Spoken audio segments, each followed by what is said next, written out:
In other news, a Bulldozer operator of about 30 years has died in an illegal mining pit after the mud swallowed him with the heavy equipment in the Ashanti region. Joseph Yeboah was reclaiming degraded land when the machine tipped over into the soggy part of the pit on Monday. It took security personnel and community members over 12 hours to retrieve remains of the deceased. Nanaya Ojima visited the scene of the tragedy at Amansia West District, from where he filed this report.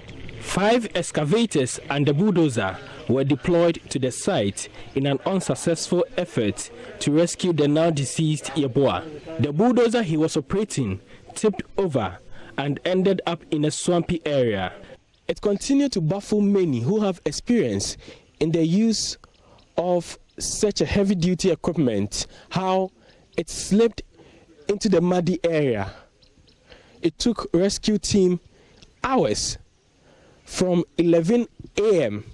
through till somewhere around 4 a.m. the next day to be able to retrieve the body of the deceased.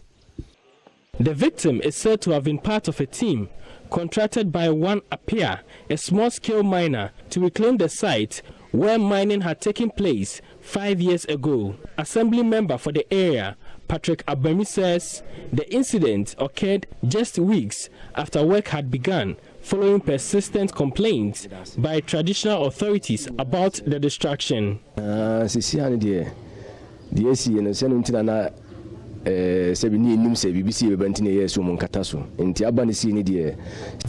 wanted to prevent someone falling into the pit, hence decision to reclaim the land. To prevent any occurrence in the future, we will go ahead with the reclamation. We are still in a fix how this happened, but we can't do much. The site looks fresh, with virtually no weeds covering the devastated land, as is the case at many such abandoned environments. Pumping machines and other washing equipment look fresh, giving indication of very recent activity, despite suggestions the site had been abandoned for years. At the time of our visit, as early as 6 a.m., a few young people in what looks like working gear for illegal miners had come to the site. The assembly member, however, explains the rescue team had to fill up the muddy ground with sand as part of the rescue mission. The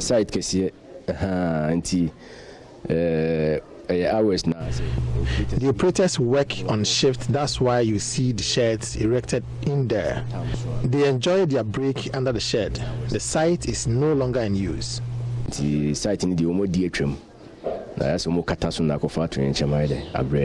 Mr. Agbami's story is corroborated by other residents, but it is established that illegal mining activities are still going on in some parts of the community.